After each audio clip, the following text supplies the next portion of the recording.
రాష్ట్రంలో రెండవ యాదగిరి గుట్టగా ప్రసిద్ధిగాంచిన నాచారం గుట్ట లక్ష్మీ నరసింహస్వామి వారి బ్రహ్మోత్సవాలు వైభవంగా కొనసాగుతున్నాయి. ఉత్సవాల్లో భాగంగా లక్ష్మీ నరసింహస్వామి కళ్యాణ మహోత్సవం కన్నుల విందుగా కొనసాగింది. ముందుగా గర్భాలయంలో కొలువుదీరిన శ్రీదేవి భూదేవి సమేత లక్ష్మీ నరసింహస్వామికి ప్రత్యేక పూజలు నిర్వహించారు.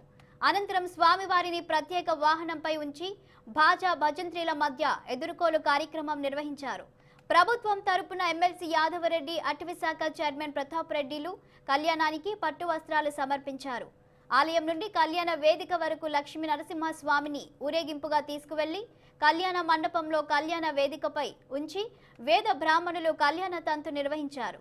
లక్ష్మీ నరసింహస్వామి కళ్యాణానికి జిల్లా నుండి ఉమ్మడి మెదక్ జిల్లాలతో పాటు జంట నగరాలు మహారాష్ట్ర, కర్ణాటక నుండి సైతం భక్తులు అధిక సంఖ్యలో తరలివచ్చి కళ్యాణాన్ని వీక్షించి తరించారు.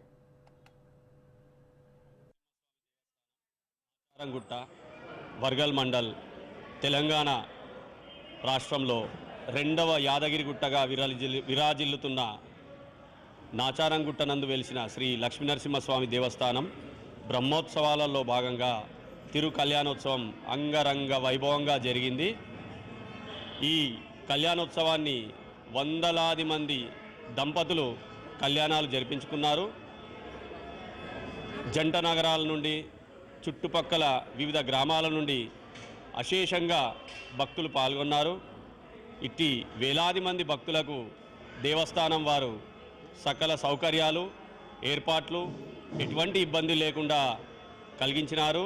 ఈ లక్ష్మీ నరసింహస్వామి వారి దేవస్థానము నాచారంగుట్ట తెలంగాణ ప్రాంతంలో ఉత్తరవాహినిగా ఉన్నటువంటి హరిద్ర నదీ తీరంలో వెలిసినటువంటి శ్రీ నాచగిరి లక్ష్మీ నరసింహస్వామి వారి నవాన్నిక బ్రహ్మోత్సవాల్లో అత్యంత కీలక ఘట్టం బ్రహ్మోత్సవ కళ్యాణం అత్యంత వైభవంగా జరిగింది.